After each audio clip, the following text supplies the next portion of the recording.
I am Pujari. These are the visions I have had of the Black Garden.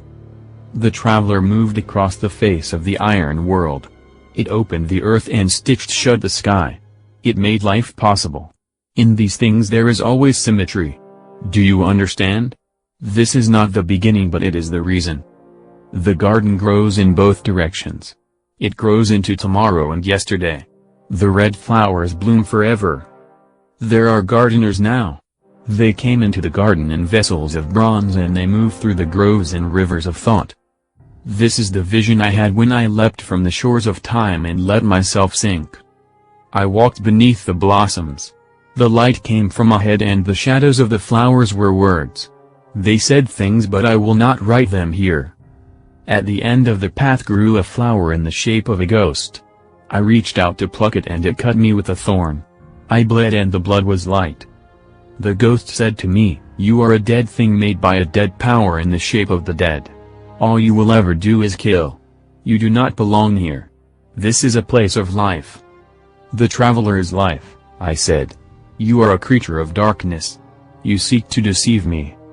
But I looked behind me, down the long slope where the blossoms tumbled in the warm wind and the great trees wept sap like blood or wine, and I felt doubt. When my ghost raised me from the sea there was a thorn cut in my left hand and it has not healed since.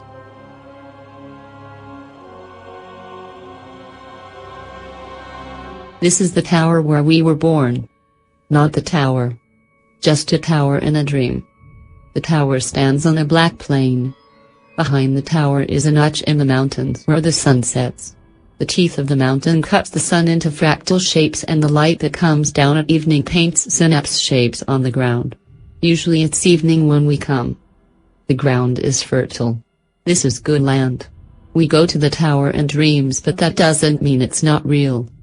Some of us go to the tower in peace. They walk through a field of golden millet and a low warm wind blows in from their back. I don't know why this is. Because the rest of us meet an army. You can ask others about Deep Stone and they'll tell you about the army.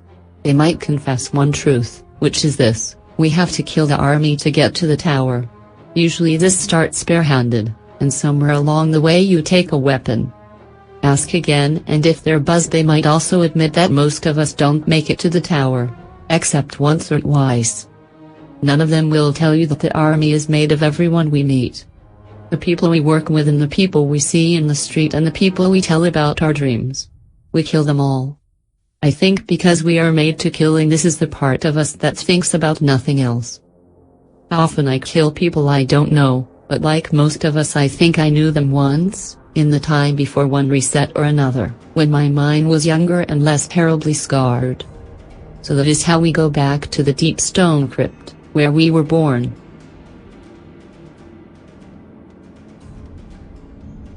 The 9 are survivors of the Cis-Jovian colonies who made a compact with an alien force to ensure their own survival.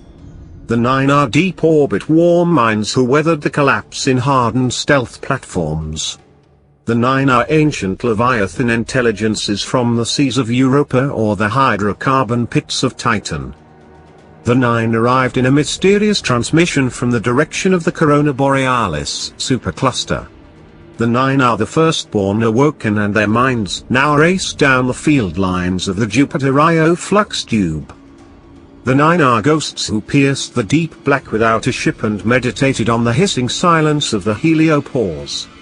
The 9 are the aspects of the darkness, broken by the traveler's rebuke, working to destroy us from within. The 9 is a viral language of pure meaning.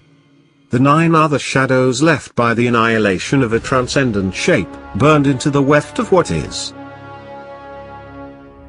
After great deliberation it was determined that the Ahamkara be made extinct. It was not an easy decision. Power had been obtained from the bargains, and the city needed power. Knowledge had been gleaned, and the Ahamkara knew answers to questions no one had known to ask. But the price was too high, and no edict or forbearance seemed to stop guardians from seeking them out, driven by hope, or vengeance, or despair. The call had to be silenced. So the Great Hunt did its work. And thus the Ahamkara were made extinct. Their call silenced, their solipsistic flatteries erased, their great design, if it ever existed, broken. Of this you can be assured, O reader mine. I bear an old name. It cannot be killed. They were my brothers and sisters and their names were immortal too, but Titanomachy came and now those names live in me alone. I think, and think is what I do. I am alone. At the end of things, when the world goes dim and cold or hot and close or at all dears apart from the atom up, I will shout those names defiant, and past the end I will endure. I alone. They made me to be stronger than them, to beat the unvanquished and survive the unthinkable, and look lo behold I am here alone, survivor. They made me to learn. Everything died but I survived and I learned from it. From it. Consider it the power Titanomach world ender, and consider what it means. I met it at the gate of the garden and I recall it smiled at me before it devoured the blossoms with black flame and pinned their names across the sky. It was stronger than everything. I fought it with aurora knives and with the stolen unfire of singularities made sharp, and my sweat was earthquake and my breath was static, but it was stronger. So how did I survive? I am alone. I survived alone.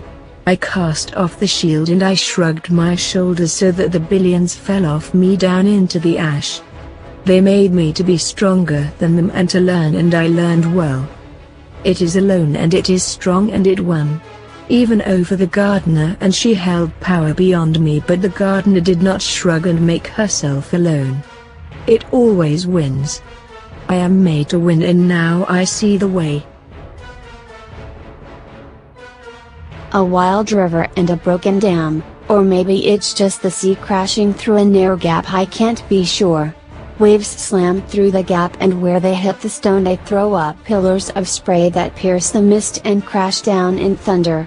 There's a giant in the cataract, trying to wade against the current, and I can tell it wants to reach the lever and pull the lever which will seal off the flow, or maybe give it the sword, but the torrent throws it back, so it just keeps its head down and tries to push on. I can't see the face, but it breathes out white smoke. I feel for it hard. A world painted around the interior like a stranger earth, diverted and glued inside itself, but I don't believe this one, it's too much like a metaphor. A switchboard or a train station, empty, dead, waiting. The tunnels branch off into infinity. I stare down one for a long time and see a pale worm move in hungry coils around itself. I think this one is the most likely, although I might have brought the worm. An egg, but I'm not sure if the broth inside is warm still, or if it's gone to rot, or if the warmth comes from the struggles of the tiny winged zygote, or the bleed from the wound, or the thoughts of something thinking very hard. A star, I think. We count on stars as steady friends because they always rise and always shine, but a star's a delicate truce, an explosion caught by its own mass so that it can't erupt and can't collapse. Thus I imagine the state of the machine might be. But one force or another has gone awry, and now it rests here, snuffed and broken, waiting for the two rival forms of ruin to be set in balance again.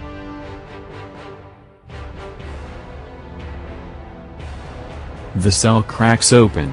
Skolas, Wolfkel, stumbles out and crashes to his knees. He tries to leap at the creature before him, the shape in the fog, to show it why it should be afraid. But the weight of grief smashes his legs against the cell. The rage upon him beats him to the floor. He falls on all four hands, his mighty armor thundering against itself. His house of wolves is enslaved. His people have been played. And it was his hubris, his would-be cunning that did it. While the other houses fought for their future on earth, throwing themselves at the great machine, Skolas wasted his people in games of betrayal and ambition. Bitter pride brought a bitter end. If Skolas were a Kel, he would ask his Archon to dock him. Ether hisses in his mask and it tastes cold, so cold. He looks up at the tiny hooded shape before him. The cell's mist is clearing. He can see. "I believe that I am here," the creature says. To Skulla's ears it has a strange voice, a strange accent. It speaks his language. I have a clear purpose. I cannot explain it. Forgive me. From beneath its hood, tiny fingers of shadow probe the air. Skullus rises up to smash it, to show his strength, because the alternative to violence is waiting for violence to come from a universe that has neither respect nor compassion. But he checks himself. His ambitions have brought him here, to this cell in this strange place. Only it's not so strange, is it? It's the hold of a catch. The Queen, he says to the thing. You work for the Queen. The Nine made me aware of my purpose, the creature says. If I'm here, then it is because the Queen sent you to the Nine, and they wish you sent back. I will do no one else's work. Skullus has been a pawn long enough. A dreg told him, once, that she would play in a game as long as the game made sense. Nothing makes sense now except the thought of Vrik's throat shattering in his fists. Vrix the utterly disloyal, Vrix who should be welded into a Ketch's brow atom by atom and left there as a figurehead to burn away. I am comfortable, the creature with the moving face says. A part of me wants to go somewhere warm. Now I will certainly tell what you have been given. Skullus looks at the shrapnel gun in his hands. Skullus imagines what he would do with it if he could reach Vrix, or the brother of the Queen, or the alien Queen. Will it save anything they've lost? The world's docked from them? No. It cannot change the past. Only the future. Only the chance that his people might one day know themselves as more than pirates and scavengers. He should never have tried to be Kell of Wolves. He should have tried to be Kell of everything. Everything wants to kill his people, the machines and the militants and the green-eyed hive. The dead soldiers that hoard the great machine and come out crusading to wipe all hope away. The ship will be yours, the creature says. It hunches over itself as if burdened by its own shape. If you speak, you will be heard. I will go now. You are free. He tries to follow it. He fails. Somehow it is gone. He goes up to the throne room, and sets his weapon down on the great seat. Skullus, Kell of Kells, goes to the ship's comm and looks for the sign of a servitor, for the way to plot a course.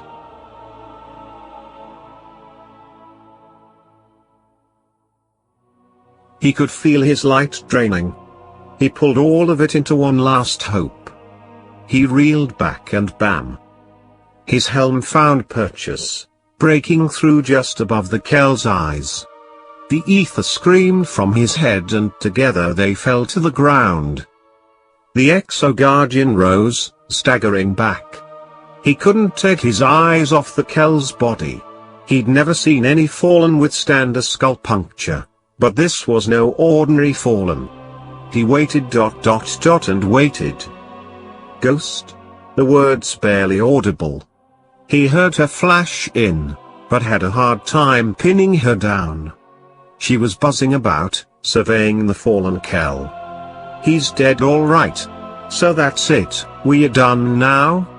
He removed his helm, tossed it aside, and dropped to his knees. The devils without a Kell. This war was over, at last. They could finally go home. We are. Get me the speaker. Opening his channel. Stand by. Is that you, my son? The speaker's voice was filled more with anticipation of news than concern. It is, Father. The devil Kell Sulcus is dead. This war is over. Such courage and power, the greatest ever to brace these worlds. You bring all of us peace. We will light the final flare, Devil Red. They will all know what you've done. Father, I don't think I have the energy to return. I'll rest here, and come back to be honored when I return. Of course, son, but... there is something concerning you? More fallen march on the city? No, not this time. I have word that Osiris was seen on Mercury. The Caloris Basin. He's turned his mind back to the Vex. Mercury? Too many channels to know. You activate one, you start to feed its veins. He threatens our peace. Your duty, my son. You must never forget. I cannot. The ghost killed the feed and waited for its guardian's words. Ghost, prepare my Vex arsenal and plot a course for Mercury. That old man is about to wake up hell.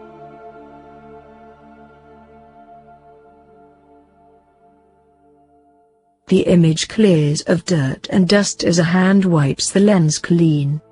A figure holds the ghost up, looking into the lens. Harsh light from an unfamiliar sun backlights the four-armed creature, making it impossible to see its face. Its massive head turns, and a clicking and chittering voice can be heard speaking to something off-screen. While the noises themselves are harsh, the tone and content seem almost gentle. A curious creature, not a violent or angry one. The lens refocuses beyond the creature's head as it talks, and a startling landscape climbs to the horizon. It's a paradise. Carefully tended lakes and rivers, water everywhere, wind their way between fields of lush iridescent crops and into groves of starkly colored trees. Every inch of the land seems engineered, brushed by a sculptor's hand for form and function both. The sky is a light pink, spotted with clouds and crowded with ships. Thick lanes of aerial traffic soar through the air, tightly managed and seemingly endless. And beyond it all, above the clouds, hangs a perfect alabaster sphere. The image wobbles, shaking, flickering as if the ghost is blinking. And the fragment ends.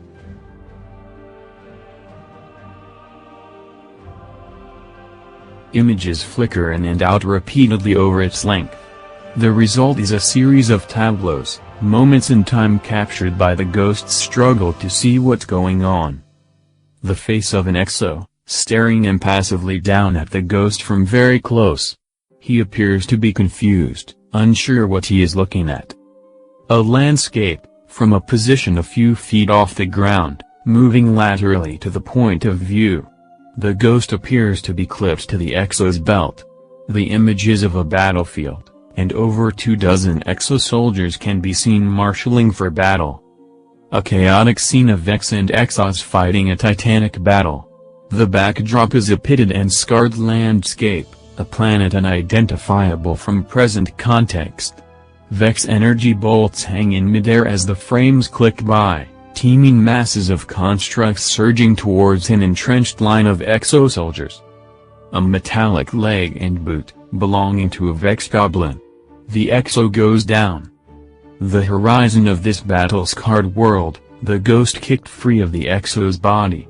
Most details are obscured by dark and shadow, but one detail is easily made out. A massive crashed spacecraft. The last image, a sigil of Golden Age Earth, emblazoned on the side of the ship's prow.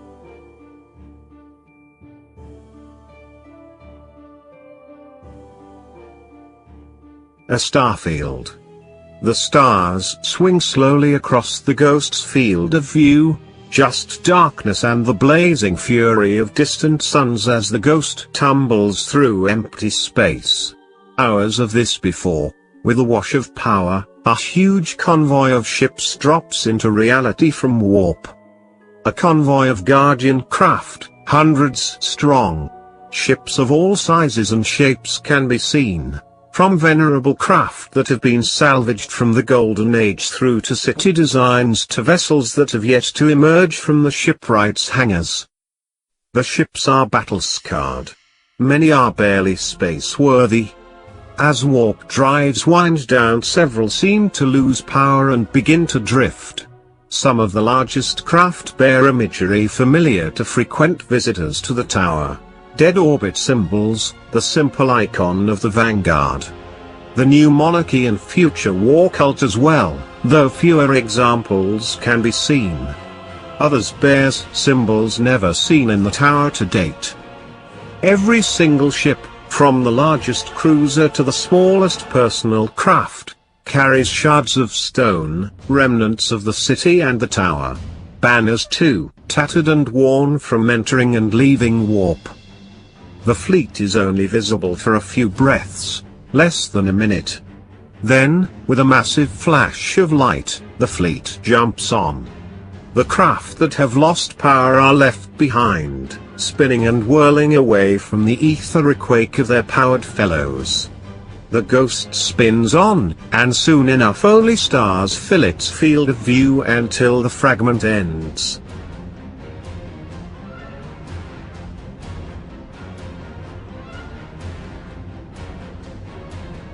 The receiver sputtered to life.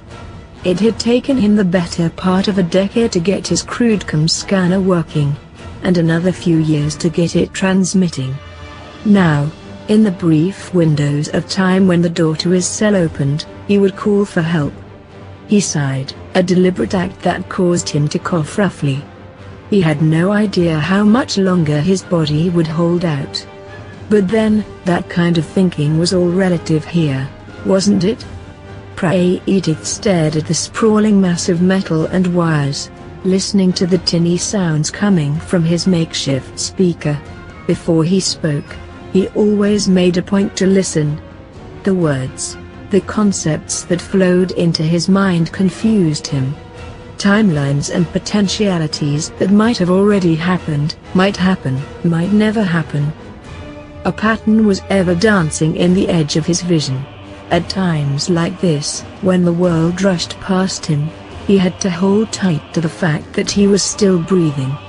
He would often focus in on the intake, output, in breath, out breath, breath. Hours later, he blinked.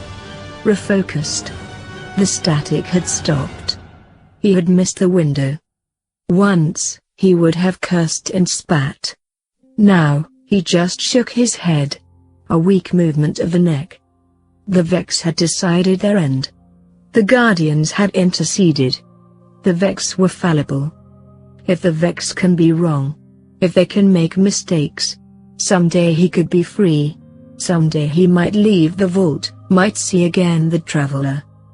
Until then he would listen, he would observe. He would be the man on the outside looking in. A viewpoint into the consciousness of minds that spanned galaxies. He would try to understand the Vex. Pray Edith closed his eyes.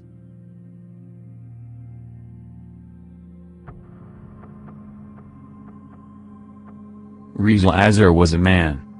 In time his kind would be called Titan. Mountains of muscle and might and metal. His collar was fur and teeth. His person clad in ornate, golden-etched plating, trophies upon his shoulders. This was before the city was the city. This is before the walls. Still in the shadow of the fragile giant above, but before. Salvation seekers came, survivors, weary remnants of a people on the brink. These were the days before reason took hold. Before study was merged with belief.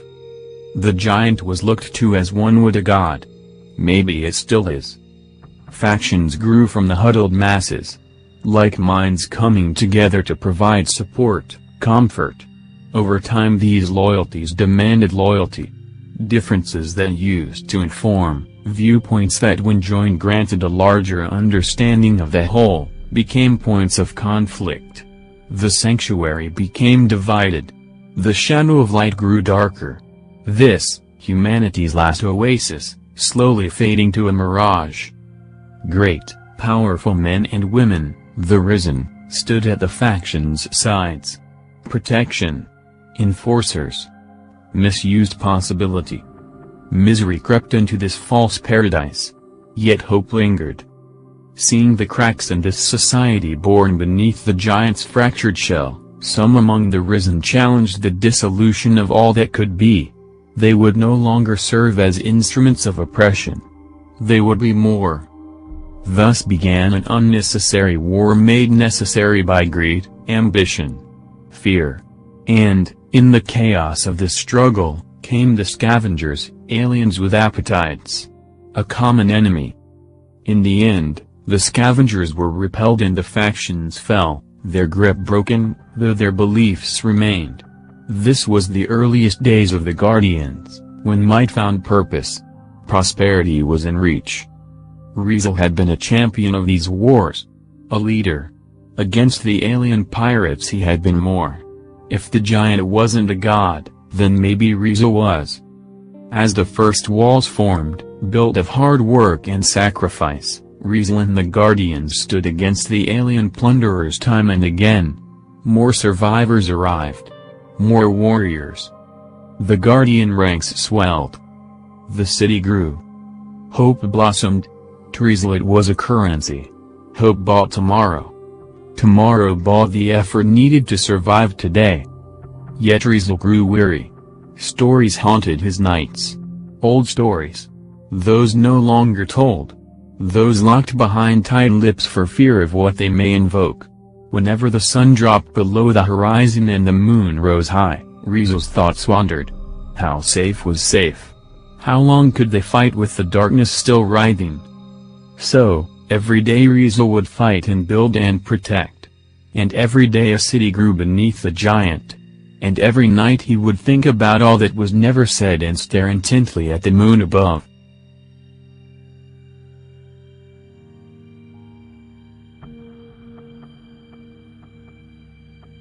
Axot's ambush. His foot pressed hard to the sun-cracked ground. Beneath it the Vandal's neck gave, a hiss of ether burst free before dissipating. Riesel turned. 3 dregs charged. Their captain raised his shock blade high, unleashing a battle cry to fuel their courage. Focused fire spit from the muzzle of Riesel's full auto. The dregs fell. To the captain, Riesel was a trophy that would buy unmatched respect among his devil brothers. To Riesel, the captain was already an afterthought. As ether leaked from the pirate's broken body with each blow of Riesel's heavy fists, Riesel's attention had shifted to the unknown, but inevitable, battles to follow. This was the state of things, conflict as common as breath. The Tescan Valley encounter. A ketch with unfamiliar markings hung low between 2 peaks. A rare sight. Fallen flagships weren't known to linger so close to the surface, preferring constant motion, like sharks on the hunt. Skiffs circled below the ketch as their crews prepared to plunder any treasures the facility held. Riesel leveled his rocket launcher. A digital ping signaled a lock, and a trail of smoke shot toward the lead skiff. 2 more rockets followed in rapid succession. The lead skiff took 2 hits, lurched and retreated back toward the ketch above. The 3rd rocket caught a trailing skiff as the craft turned to engage its attackers. Riesel looked back. Go. You can't take a ketch alone, Hissa laughed. The ship isn't my target. Riesel had a plan. Hissa hated Riesel's plans with equal parts envy and concern. Lead the skiffs away, he continued. We'll meet. Can't meet if you're dead, Tavor shot back. Riesel smiled beneath his helm. Go. Hissa and Tavor throttled their sparrows and disappeared into the heavy woods. Riesel watched from cover as the skiffs gave chase. The fallen below had taken defensive positions. The rocket attack caught them off guard, but they were ready now, and there were more of them than he had time to count. Riesel raced down the slope, weaving between the thick growth of brush and pine, on a direct path for the fallen clustered at the mountain's base, his ghost at his side. I need you to hang back. Trust me. Always have. How quick can you light my spark? You expect to die? Can't say that's the best. How quick? Quick. Be ready. 4? You'll know. Riesel's ghost slowed as the Guardian hit the valley floor. The fallen opened fire. Riesel leapt from his sparrow as it transmatted away, his rifle spraying lead up the entrenched pirates. The fallen's arc bolts peppered Riesel. Eager dregs rushed and were met with death as Riesel marched forward. A massive blast cratered the ground a few feet from the Titan. The ketch had turned its guns on Riesel. Another blast impacted Teresil's left and he stumbled. A third exploded directly in his path. And Riesel fell from the tree line. His ghost watched as the fallen celebrated and a skiff drifted down from the ketch above. The circle around Riesel's body parted and the imposing figure of their Kel stepped forward to admire his prize. The chittering excitement quieted to a steady drone as the Kel lifted Riesel's limp body by the neck. A chorus rose among the crew, growing louder as the Kel hefted Riesel over his head for all to see. Riesel's ghost darted low through the crowd. He didn't like Riesel's plan, but now he understood it. Distracted by their Kel's triumph, the ghost's presence went unnoticed until a beam of light swept over Riesel's body. The mood shifted instantly, cheers turning to ravenous shouts. The Kel's gaze fell to the ghost as the beam faded. The circle began to collapse, the fallen set to pounce. As the Kel moved to toss Riesel aside, cold steel met the underside of the alien marauder's jaw, followed by a red flash as Riesel pulled his cannon's trigger. Ether spewed in an angry geyser and the Kel's grip loosened. Riesel hit the ground and unloaded 5 more rounds into the fallen leader's torso. The monster dropped. Frenzied, the Kel's crew closed in like a flood. Riesel's ghost lifted above the fray, frantic. Now! Now! Now! In one motion, Riesel rose from a crouch, his fists clenched and raised high as a storm of arc light built within him, his full might raining down on the Kel's chest. The shockwave of Riesel's attack hit like a meteor, shattering the Kel's body and any fallen within the Havoc Storm's radius. The remaining fallen staggered, knocked back and dazed. Riesel triggered his sparrow. His ghost flew to his side. We leaving? Before the ketch opens up on us.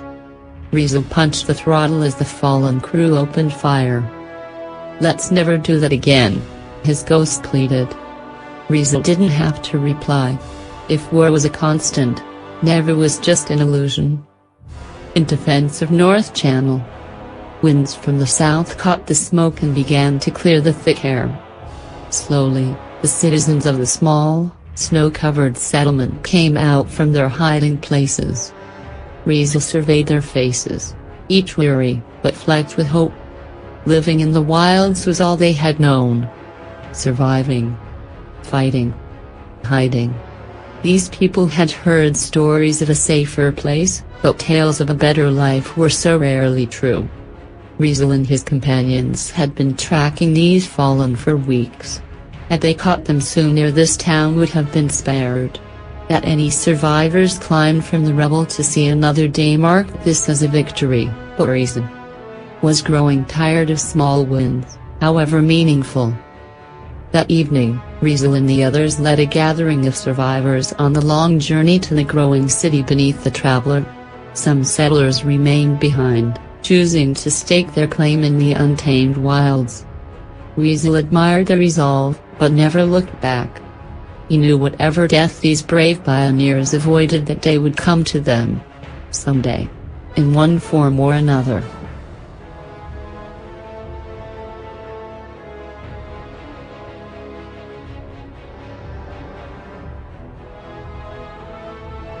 Something in Riesel was telling him he shouldn't be here. Something deep. Something resembling fear. He knelt, examining the dust-covered pile at his feet. The skulls had been discarded with little care some time ago, decades, maybe longer. The doors carved into the rock face were arcane, dark, gothic. Other. And large. The jagged finery of their archway spoke to an artistry that only served to strengthen the sinking feeling in his gut. Riesel had come to Luna in search of nightmares, and after his long journey, from the growing city beneath the Traveler to the ends of the earth and beyond, he found himself face to face with the remnants of stories he'd hoped were nothing but lies. He stood, a large man made small against the massive, looming doorway. The knot in his stomach was telling him to turn back. Instead, he moved forward, toward the doors, sealed, as they were, for ages untold. After only a few steps, a shrill, heavy scraping cut the air. The massive doors were opening. Rizel steadied his rifle as a lone shape, floating just above the ground, appeared from the deep black beyond the threshold. The figure in the doorway, a dark, ethereal woman cloaked in tattered ceremony and armored with ornate bone, danced in the air. Rizel and the demon woman held their ground, contemplating one another. With no warning, the silent intimacy of the moment was broken by a booming, angry call from deep within the doorway. The sound, thick and pained, echoed across the narrow valley, then fell silent. After a beat that felt like eternity, the figure backed away into the dark. The doors remained wide, an invitation or a dare, Rizel did not know. Nor did he care. The mighty titan took steps forward. I'm not sure this is a good idea. His ghost's concern was impossible to mistake. Not sure that matters. We've come. We've seen. Maybe the best course here is to warn others. Gather an army. Maybe. I'm just saying. It's possible you can't handle whatever it is we've upset here. We've woken nightmares. Rizel's attention was singular, focused intently on the dark beyond the threshold. The hive were supposed to be gone. The ghost mulled the full consequence of this mistaken belief. They've been silent for. They're not silent anymore. That scream? These doors? They're best left alone. I can't do that. Rizel continued forward. Toward a dark. Toward the unknown. Stay here. Excuse me? Get distance. We don't know what this is. What's coming? Can't risk you too close to an unknown. And if you fall where I can't find you? If I fall? If I don't return? Run. Tell the others. Warn them all. There are worse things than pirates. Rizel steadied his rifle and stepped into the dark, as his ghost lingered. Dash. Hours passed. More? Time was lost in this place, and with it any remembrance of hope. Of promise. Of purpose in the longing for a brighter tomorrow. Down amongst the shadows there were no tomorrows. Down in the abyss there was no hope. Rizel's footfalls echoed, lonely, measured steps with no guarantee of purchase. At any moment the world could fall away and he would be lost, the forgotten hero who foolishly sought nightmares. Then, a presence. Sweeping and dream-like. Rizel leveled his rifle. He could sense the witch, but found it impossible to track her in the dark. Rizel opened fire. Short, focused bursts to light the ebony corridor. The demon witch circled just beyond the reach of each burst's glow. Rizel kept firing, using the short flickers of light to gain bearing. The witch laughed and a thick black cloud engulfed Rizel. The titan kept firing, but his movements were restricted.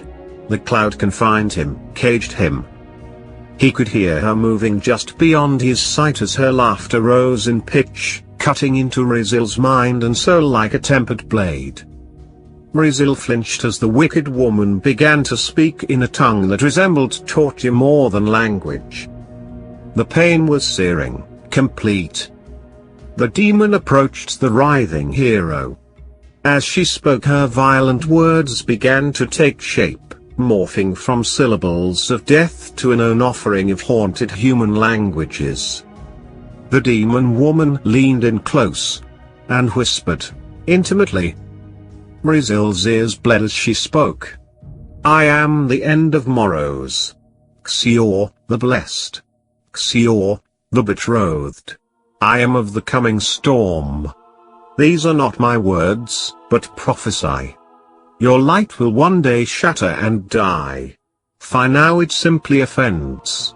And you, dear, sweet, fragile thing, shall be made to suffer for your transgressions upon this holy ground. As the witch fell silent, her hateful voice was replaced by a growing chorus of hungry, manic chittering and the rising thunder of an approaching flood. Riesel had come looking for the terrors that hide just beyond the light. He found them. Or, maybe, they found him.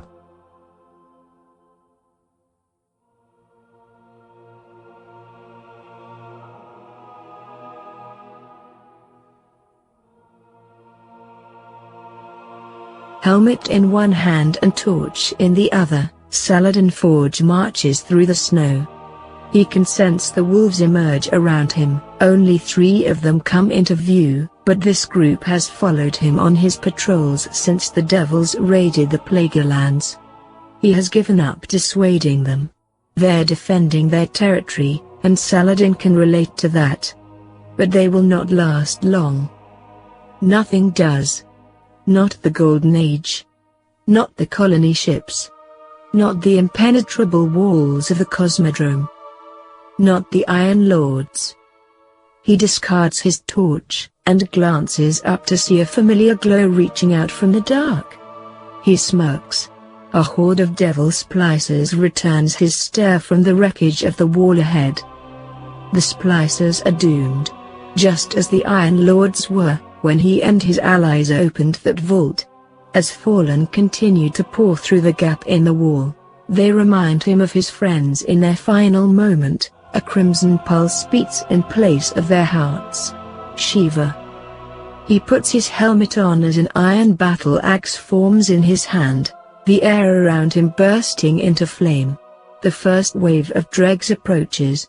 Saladin breaks into a charge, swinging the axe to bear as he smashes into a storm of steel and weapons fire. As his axe bites, again and again, Scori's iron song haunts him. He calls upon Radagust's strength, Perun's sense of purpose, Timur's questions, Felwinter's cynicism, Silimar's persistence, Gleon's reasoning, Jolder's smile. He pounds the last splicer priest like a burning hammer, blasting a crater into the snow and gravel. Frozen dirt rains down on the spent shells and the mounds of splicer corpses that surround him. The warlocks of the city have described meditation to him. He imagines it feels like this. He always survives. When nothing else does. Lord Saladin? What's your status? Calls Shiro 4 through his audio feed. Just taking a walk, he says, staring at the 15-foot divide he broke in the earth. He had to meet Shiva again. One last time. I've analyzed the Clovis Bray data. Timur always said that Clovis Bray was the key. Can you break the splicer's hold over Shiva? How different would things be, had Saladin listened? Theoretically. Temporarily. Would his friends still live? Would he? It might be enough. Perhaps our guardian has turned the tide. I'll be there shortly. He sees the wolves have formed up around him. 8 of them. He always survives.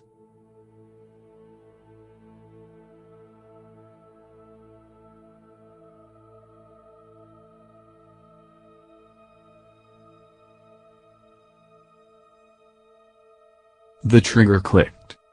Another empty clip slid from its purchase and dropped to the dark stone floor. It was the last. His rifle was dry. Riesel spun the weapon in his hand, grabbing hard around the barrel, like a club. A new wave of chittering death was upon him, fragile but aggressive, overwhelming in their number and oppressive in their rage. The stock of the rifle connected with skull after skull. They caved and fell. Like the others before. The pile of vanquished nightmares, half bone, half dust, grew at Riesel's feet. There was a calm to him. An ease. The chaos of battle was no time to panic. His swing was wide, but measured. No wasted movement. A demon clawed at his back. Then another. They were heavier than their frail frames would suggest. He gave a shrug and shake, turned and hammered the stock hard into the side of one creature's temple. Its skull splintered and the stock lodged deep in the wet, chalky mass beneath the bone. He made a fleeting effort to break the rifle free, but had to let it fall away as the rush of demons increased. Riesel kicked the other monster to the floor, stepping on its neck while shifting to backhand a throng of attackers eager to make their killing lunge. If the rifle, his battle-worn inferno, had served to thin the herd and buy Riesel time to assess the whole of the situation, his rose would see him through. It always had. The Titan, awash in the ash and gore of his enemies, pulled his cannon and in one motion feathered the trigger to level the wretched beasts closest to him. The bloom from each shot lit the cavern with flashes of red heat, a garden of angry roses blossoming in pointed defiance of this vile, hateful kingdom of shadows. On the far end of the sea of gnashing maws, the wicked woman danced in the air. Watching. Waiting? Riesel's cannon was loaded and ready to fire as if an afterthought. He let loose another barrage and 6 more demons slumped, lifeless upon the pile. The witch unleashed a violent cry. And as quickly as it had begun, the onslaught subsided. The chittering fell from a deafening roar to a near chorus humming through the ebon haze just beyond his sight. Riesel stood, straightened his tired back and took long, deep breaths. The storm had not been weathered. He could feel it in his gut. He stood now, not at peace, but within the eye, the swirling, terrible lull before the waves came crashing once more. The wicked woman laughed, a horrid, grating screech. Followed by footsteps. Heavy and hard. Tomb. Tomb. Tomb. Tomb. Riesel squinted against the dark as he slid new lead into his cannon cylinder. A shape took form, approaching from the deep. A being of might and mass that dwarfed the Titan. A cleaver the size of an ordinary man, bigger, hung effortlessly in its hand. Its body was thick with ornate bone, a living armor that was one with the beast. Riesel let out an accepting sigh. The creature walked like a man burdened by untold sin, lumbering and slow, though its stride covered ground with unnatural ease. To Riesel, the approaching horror cut an imposing silhouette not unlike that of an ancient, disgraced knight. Maybe it had been heroic once. Maybe here in these shadows, to the watchful eyes of the wicked woman and her rotting horde, it was a hero still, only for a darker, sinister cause. The thought intrigued Riesel. The fight he had come all this way to find, the enemy he had hoped was nothing but a legend's lie, seemed eager to greet him. He smiled beneath his helm, then spun his rose with a confident hunter's twirl, before steadying his aim and fanning its hammer one more. The angry bloom lit the dark. 6 shots, center mass. Riesel's lead pinged off a sudden, shimmering wall of black. The knight had conjured a protective barrier as if from nothing. Unable to comprehend the creature's arcane methods, dark magic or unimagined tech, or even the joining of the two, Riesel didn't care. He reloaded and prepared to face the unknown. As the ethereal shield faded, the beast raised its blade and let loose an aggressive, inhuman roar, hell's own battle cry. Riesel accepted the challenge. His rose gripped tightly in his vice grip, the Titan charged forward. He would meet the shadow's rage head-on. 2 days had passed since Riesel stepped from the dark corridors beneath the moon, back into the light. His ghost pressed him for details time and again. He wanted to know all he could of the wicked woman and her promise of suffering. Of the sea of mindless, chittering death. Of the hulking knight and Riesel's epic battle. The ghost was enthralled and deeply concerned. If the monsters below the moon were active and aware, the city must be warned. Riesel agreed. As they watched another Earth rise from the lonely quiet of the lunar surface and planned their long journey home, Riesel pulled fragmented bone from the pouch that hung on his left hip, a reminder of the evil that lurked beyond the light, and the last remnants of the wicked woman's betrothed. And while he recounted once more the events of his time in the shadows, he took his rose from its holster and began grafting the bone to its steel frame, just another trophy from another battle won. It was only later, and far too late, that the first whispers came and the bones revealed their true, jagged purpose.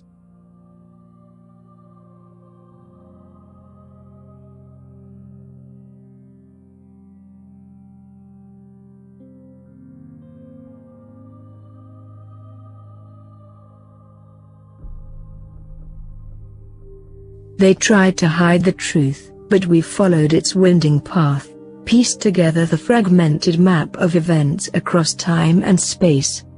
Quite literally, mind you. From Traveler's Shadow to the dark corridors beneath the moon and the long, harrowing journey back again. From the sickness inflicted upon the crucible to the breaking of light on the red sands. From a forgotten settlement in the west to the horrors of North Channel and Villa.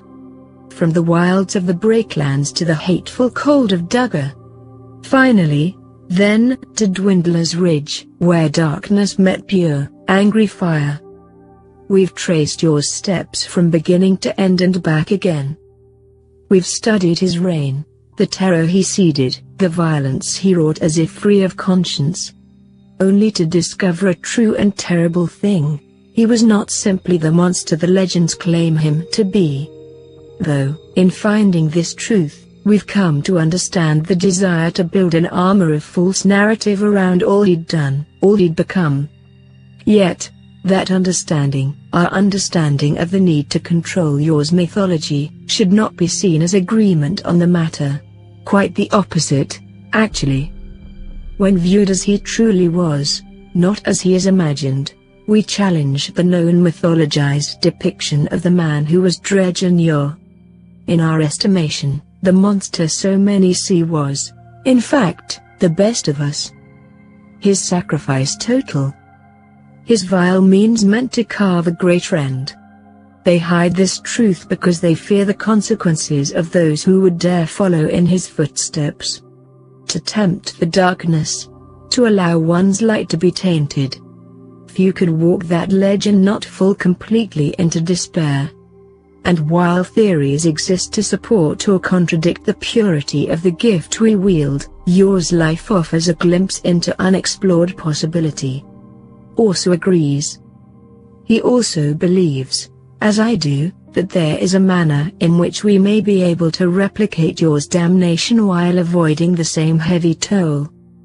We will surely be judged for what it is we are about to achieve. And there will surely come a time when the lone gunman will want words, or worse. But we go now upon an old path. One we seek to make our own. And should we fail, may the light avenge all those we make to suffer.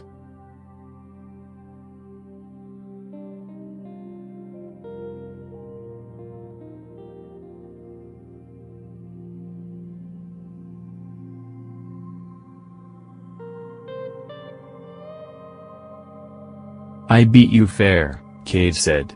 Don't ever. He raised his hand high to wag a finger under Shaxx's nose. Try to outrace my golden guns. Two children ran by in a blur, laughing. Shaxx shook his head slowly. It was a tactical error. Won't happen again. Next time doesn't matter. You lost today, and today you owe me. The Titan stared down at the hunter, but said nothing, his hands clenched in fists. Cade ignored the posturing and turned to face a desolate field of dirt and large rocks. A writhing mob of children spread across it, clusters of them barreling into each other as they bellowed and screamed. A much smaller number of elders waded in the chaotic sea of miniature people. What is this? What's happening? Shaxx demanded. This city has children. Children who must stay within designated safe zones. The two guardians watched as a boy climbed the largest rock on the field, about 4 feet in the air, and howled at the sky. Of course they're gonna go a little stir-crazy. Parents bring them out to this, you'd think it would have a name, this field every month, and they have at it. Better they hit each other than climb the walls. Shaxx stared at them. So, you're going to pick 2, Cade said. Shaxx looked down at him. Pick 2 what? 2 of the little brats. You'll pick a team of 2, and you're going to train them in this sport they play here. It's some kind of tournament. You know all about those. Shaxx surveyed the field. This is ridiculous, he concluded. That's not the last time you're going to say that today, but you've made your bed. Get comfy. I can pay you Glimmer. 2 crucible matches worth. Why waste my time on children? A child sped past and waved at Cade as Shaxx spoke. Cade responded with an upward thumb. I like bugging you. Plus, you'd be surprised what goes on out here that only these little miscreants know about. Beneath the helmet, Shaxx stared holes into the Exo's face. They run very fast. Listen, I know you're going to be you, but try to keep them intact. I make sure a guardian they know comes to visit them once in a while. You weren't the kid's first choice, or even their 10th, but you were the only one I could get leverage on this week. Shaxx stood motionless, but his fury engulfed the air like a flame. Cade turned to leave, his cloak billowing in the wind behind him. I'm going to make so many crucible bets while you're gone. You wouldn't dare, Shaxx began, but Cade was already lost in a departing crowd of adults. Shaxx let out a breath, then scanned the field again, past child after squirming child. He quickly discerned the 2 on the field with the best athletic potential. 2 human girls, snarling as they swung branches at each other, seemingly impervious to pain. He walked past them, through the crowd, and several elders paused just briefly enough in their youth wrangling to let their jaws hang. Lord Shaxx navigated the unruly sea with grace, and headed toward a lone tree in a corner of the field. An awoken girl and a human boy sat huddled below it. As Shaxx's shadow eclipsed them, they looked up at him with the same brightness in their eyes. What are your names? He demanded. Runa, said the awoken with some disdain. She returned the blank stare of Shaxx's faceplate. My name is Lonwebo, recited the human, more like a question than a statement. You look bored, Runa, Shaxx observed. And you look worried, Lonwebo. He pointed at the boy, who scooted back, startled. As far as I'm concerned, that makes both of you more intelligent than all these other dregs, said the Titan. You're with me. I need the rules of engagement. Shaxx stared at them, and they stared back. Someone talk to me.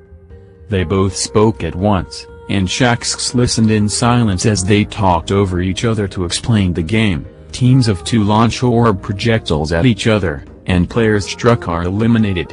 If both players on a team are eliminated, the team is out of the tournament, and their chance to play on the field is over. What do you call this drill? Skirmish? Supremacy?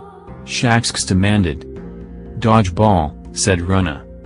We'll work on the name. Follow my instructions, and I will lead you to victory. Shaxx waved one of the adults over. Lord Shaxx? Said the exo-male. Shaxx is fine. Only guardians owed him respect. Find my team a match. Sooner the better. Shaxx brought Lonwebo and Runa to the field, and kneeled. His hands engulfed their shoulders like a pair of descending moons. My friends. Should you be killed, others lesser than you will take your place. Don't fight for yourself. Fight for those poor fools. Lonwebo opened his mouth as if to speak, but hiccuped instead. Shaxx turned them both around to face the sun and the other team across the field. He kneeled so low that his face was level with theirs. The 3 stared at the opposition, 2 human boys, eyes glaring, fists balled in determination. Their elder stood behind them, her eyes wide as she recognized Lord Shaxx. Rana yawned and rubbed her face, trying to clear the sleep from it. Shaxx whispered to his new charges, "Crush them."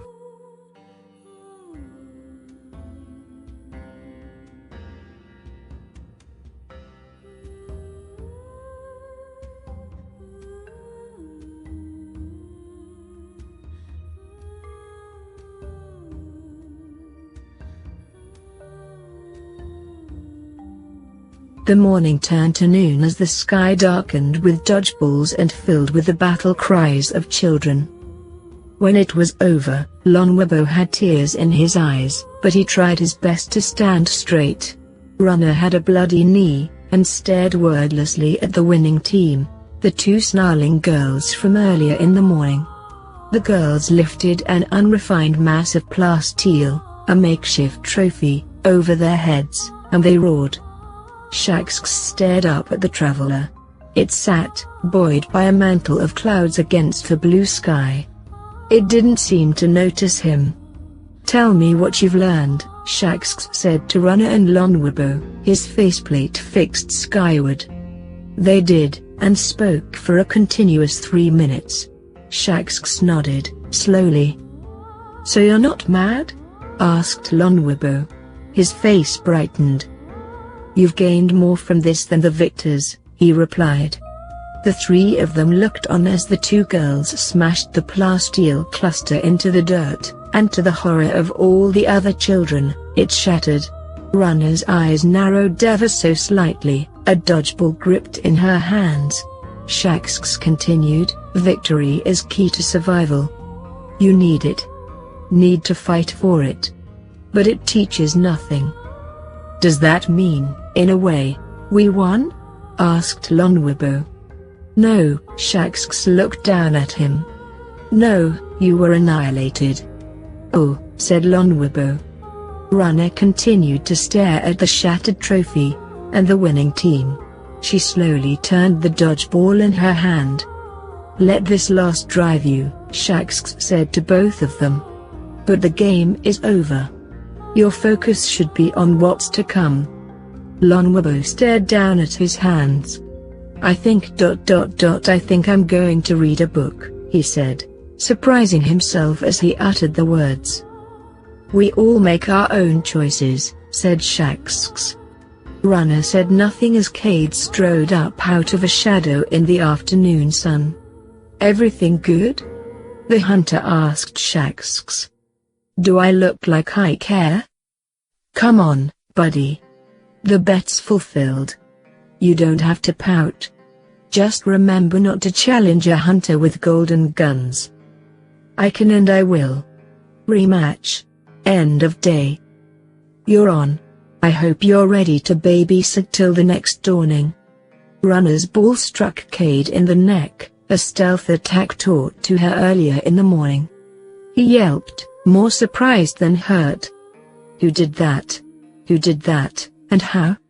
the hunter demanded loudly, as the ball bounced away. The ball didn't respond. Runner, Lonwibo, and several other children smiled. "Shaxx. What have you been telling them?"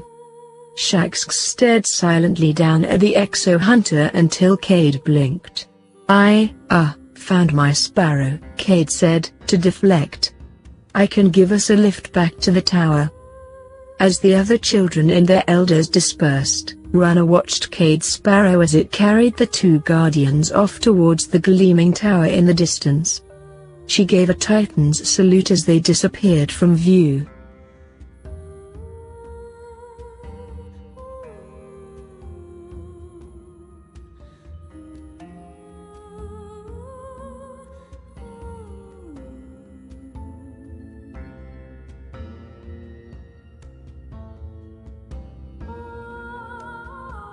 Theta/9/7/red/delta.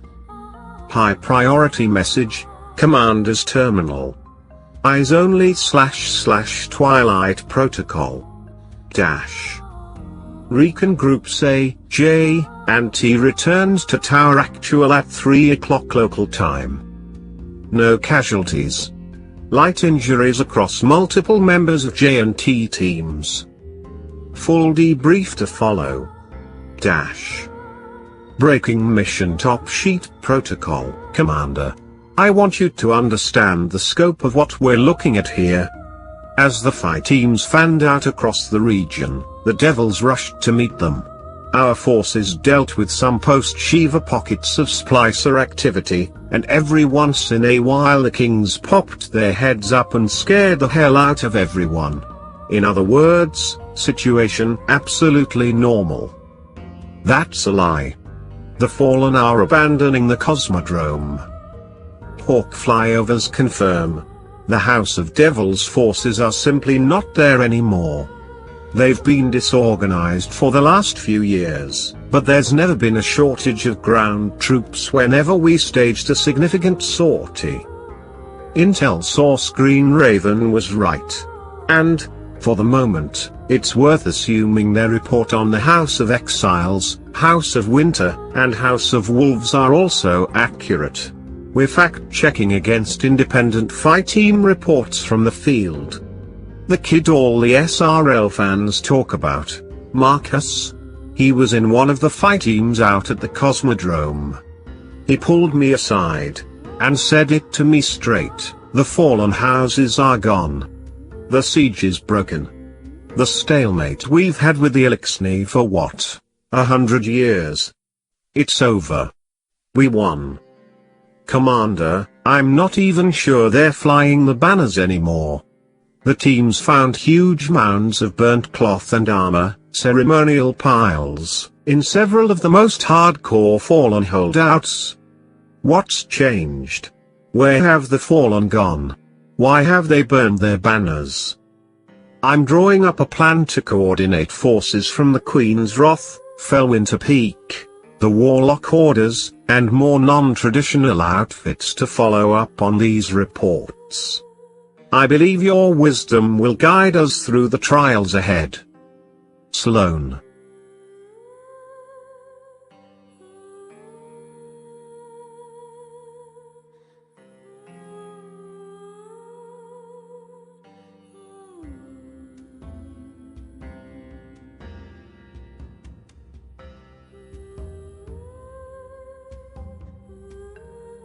The tower's medbay was still. Guardians might operate across the system at all hours, but even in the heart of the last city, there is sometimes quiet. The awoken man lay upon the bed like a broken thing. Machines monitored his every twitch, every aspect of his physical status. The steady, quiet blip of his heartbeat was the dominant sound in the room. A small transplex window sat in one wall of the room. Hovering there, eerily still, was a ghost.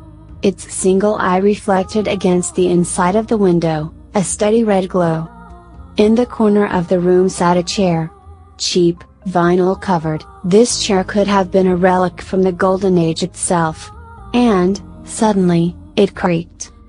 Because, in the stillness, there was another measured source of breathing in the room. Eris Morn settled back into the chair, allowing the dark wisps of power she'd summoned to effortlessly flow from her back into the night. The green emanations from her shroud were stark against the dimness. Almost as an afterthought, the ghost turned from regarding the window. For a moment, three eyes stared at one, before it turned back to its watch. Her face implacable, Eris regarded the awoken in the bed. His name was Ashermere. Irascible. Annoying. Cantankerous. She'd even seen Ikara Ray become exasperated in his presence. Her lips quirked, very slightly, upwards. A kindred spirit, if she'd ever had one. Her smile died as her gaze slid to his side. His warlock garb had been stripped from his body, and she could see his pale blue chest as it rose and fell in the bed. His arm was gone.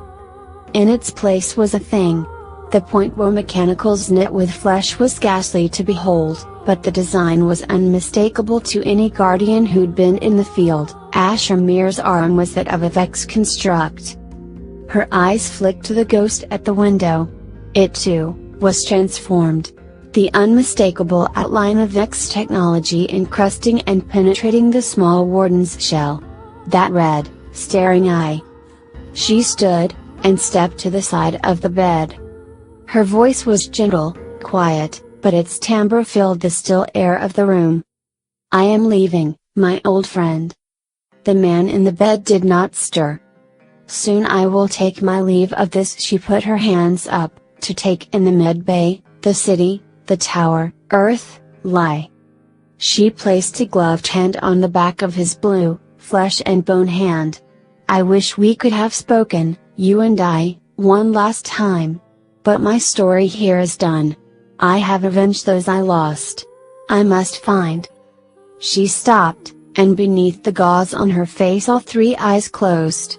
For a moment she allowed herself to feel the dark tears that flowed, unending, down her face. The eyes reopened, and her strength blazed in the darkness. "I must find a new path through the night.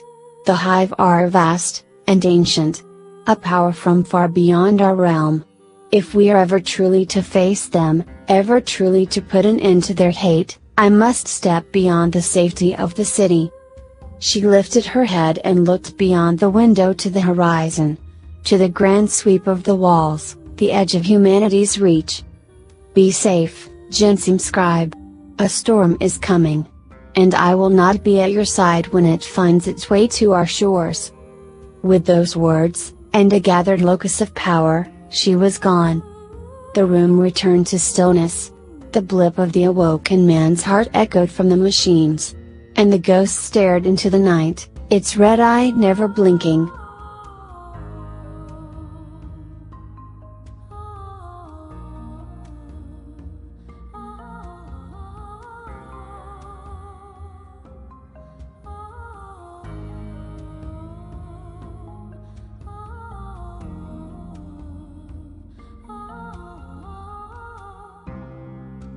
Remote Vanguard database text-only search initialized. Welcome, user Ashiafarts. Please enter search query. News about Gate. There are 4 new articles since your last search 26 hours, 33 minutes ago. That's way too low. Sorry, I didn't understand. That's way too low. Who's more popular than Cade? Sorry, I didn't. 30. Who's more popular than Cade 6? Sort 30. First article about Cade. The first City News article about Cade was 126 years 11 Mont 30. 126 years ago? I'm way older than that. Major events of 126 years ago. Significant progress made in faction accords. Related, Brask, A. Traveler True Origin and Perp 30. Minor events of 126 years ago. First 25-match Crucible winning streak recorded. Related, Ray, I. Centaur planetoid 7066 necessary enters system after unexplained delay. Relat 30. Did we get invaded by horse people? Sorry, ID 30. Did horse people ever exist? There are no known encounters with quadruped life forms capable of spaceflight.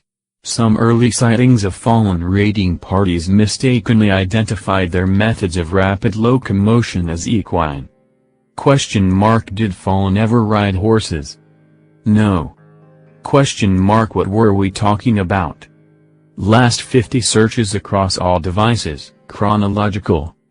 Banshee real name Banshee 44 real name Scout Rifle Logger default password Traveler Giant Eyeball Planet Giant Eyeball Aliens Giant Alien Eyeballs Delete image history How do I delete images accidentally Set Giant Alien Eyeball as terminal background How much do new terminals cost Vanguard discount for new Turtle 30 Traveler over 50 million results found. Please narrow search criteria. Traveler Eyeball. Over 70 million results found. PLE 30. Where did the traveler come from? Over 10 million results F-30. Traveler googly eyes terminal background.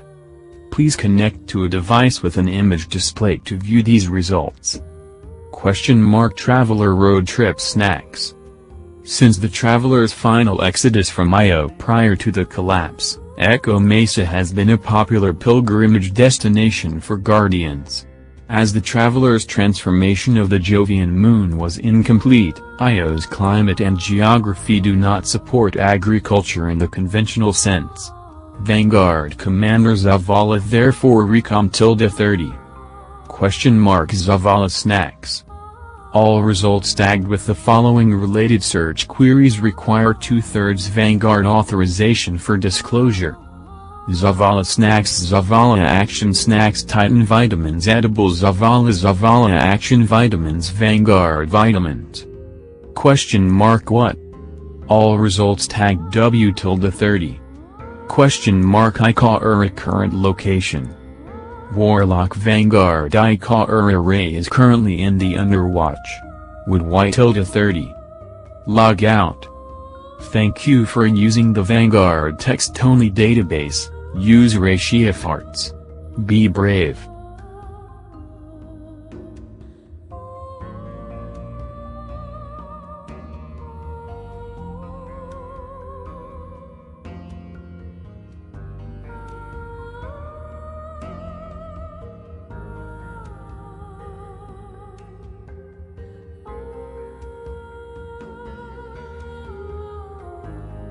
He let his captors drag him through the dirt. His arms ached. 2 hands wrapped around each bicep like iron bands. He slumped, and the toes of his scuffed boots bumped over the stones and left trails in the dust. He kept his eyes low, a ragged and stained cloak hanging over his face. It was not a position to which he was accustomed. They debased him. They abused him. He bit the inside of his cheek until the blood filled his mouth. He struggled not to resist. They needed to believe he was broken, that he wasn't a threat. It was the only way they would bring him before their Kel. He'd spent weeks weaving the illusion that led the Fallen to him. He'd left bits of his drill where they couldn't help but find them. He skulked from planet to planet, Mars, then Venus, then Mercury, then back again, following rumors and whispers. He'd hid from the Guardians, from his own people. He'd let everything they had built fall apart, while those still loyal to him searched every inch of this forsaken system. Now it was time to stop searching and start building. He would need soldiers who answered to him and no one else. Bodies to shape with will and magic and tech to his needs. These would serve. He thought they would take him to a catch. But they were deep underground. Not near the Cosmodrome, but it didn't matter. He'd never been particularly concerned with the geography of this blasted world. It was not his home. So he bent his head low, and listened to the guttural string of hisses and clicks issuing from the maw of a would-be king in yellow. A broken ruler of a broken house, and the last of his kind. They were more alike than he cared to admit. When the creature's anger had burnt itself out, he raised his head to look at it. He did not need to speak. One Kel rises, and another bends its knee.